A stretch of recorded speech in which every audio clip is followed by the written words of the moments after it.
It was one of the most remarkable displays of engineering prowess in recent memory. On October 13th, SpaceX made history when the booster from its massive Starship rocket was caught by two mechanical arms dubbed chopsticks as it descended back to the launch pad. My first impression of Flight Test 5 was holy, and maybe I'll end it there. Plaudits soon rolled in. Wow. They did it. I mean, it's science fiction. China hasn't done it. Russia hasn't done it. Even President-elect Donald Trump weighed in. And it wrapped those arms around it, and it held it, and just like you hold your baby at night. Now, with Starship's next flight test just days away, and SpaceX increasingly dominating the competition, here's why Starship is so important for the company, and what the next flight could mean for the rocket's future of Starship's 5th test flight. Starship is a mammoth two-stage vehicle that stands at a height of almost 400 feet, making it the tallest rocket ever made. The Starship spacecraft is the uppermost part that's designed to carry a crew of astronauts or satellites. It sits atop a booster rocket called Super Heavy that is responsible for Starship's launch and initial ascent. You know, SpaceX wants to use Starship for a lot of different types of missions, for Starlink satellite launches, but also for moon missions, for sending people to Mars. The latter, of course, being Musk's longtime dream. CEO Elon Musk wants Starship to revolutionize spaceflight. Core to that vision is the idea of reusability. Reusability is the key to a great future in space. It's essential. We need reusability for rockets, just like we have reusability for cars, for airplanes, for bicycles, for horses. Reusability has been baked in to Starship from the very beginning because you need reusability to both quickly and effectively launch a ton of stuff, of mass, of cargo, future humans, into space for all kinds of different missions. To accomplish this, SpaceX plans to eventually capture the Starship spacecraft, the top part of the vehicle, and reuse it as well. The idea is to make rocket transportation, rocket launching, more like that and less this super unique event that requires hardware that you use once and don't use again. Catching the booster was the primary goal of October's flight test, and SpaceX succeeded on its first attempt. Propelled by 33 massive Raptor engines, Starship took off from its launch pad in South Texas. After ascending to an altitude of about 43 miles above Earth, Starship Super Heavy booster separated from the Starship rocket. Lock stage separation confirmed. The booster then flipped around and fired its Raptor engines to return to the launch site. Booster coming in hot for booster catch. As the booster approached the launch pad, it slowed to a near hover and did a horizontal slide maneuver before being caught by two massive chopstick arms on the launch tower dubbed Mechazilla. Meanwhile, the Starship spacecraft continued flying on its own using its 6 onboard engines to travel 132 miles above Earth, before descending back down through the atmosphere and splashing down in the Indian Ocean. SpaceX's successful catch of its Starship booster was a major achievement for the company, and an engineering feat that showed how SpaceX is pushing the envelope on rocket technology.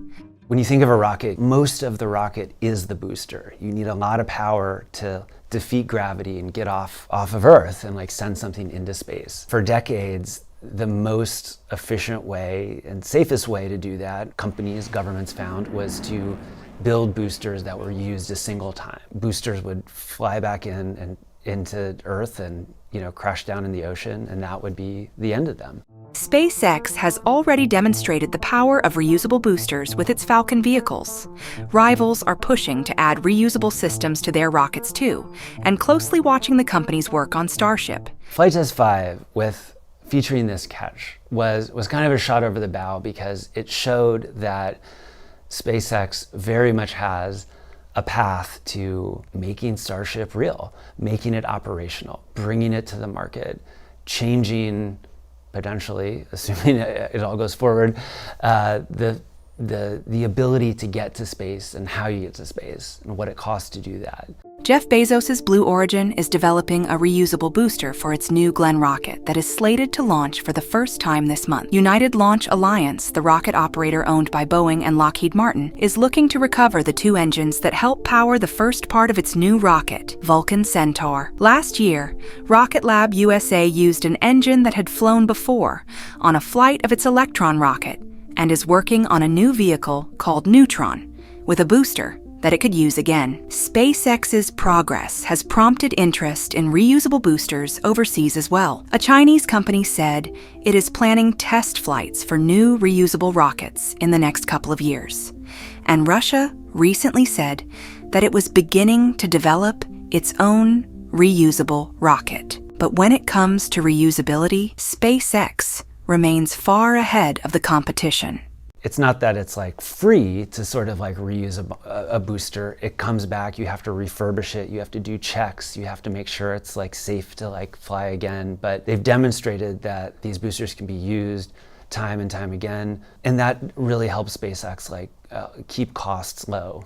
And that helps them generate more money, and that's money they can use like elsewhere in their business, namely for Starship right now. While Musk's busy wielding his influence in the incoming Trump administration, his rocket company is forging ahead. SpaceX plans to conduct a 6th Starship test flight in mid-November. The November 18th flight test is, according to how the company's described it, going to be fairly similar to like the most recent one. So the company will try to catch the booster again. It's going to be examining, heat shield performance.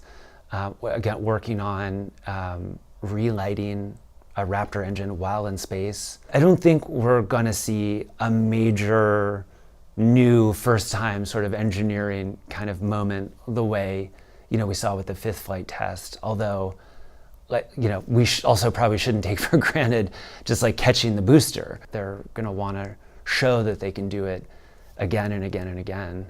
Recently, SpaceX shared a picture of the Starship that will be used in Flight Test 6. Attached to its side is a piece of artwork, a smiling cartoon, banana holding a banana, an apparent reference to the banana for scale joke that engineers often make. In the near term, SpaceX says it wants Starship to deploy satellites. NASA also wants to use a Starship variant as part of its Artemis program, which aims to return humans to the moon in 2026. Ultimately, Musk says he wants Starship to make humanity multiplanetary by making long-haul trips to Mars and back. Eventually, history suggests there will be some doomsday event. The alternative is to become a spacefaring civilization and a multi-planet species, which I hope you would agree that is the right way to go. Yes?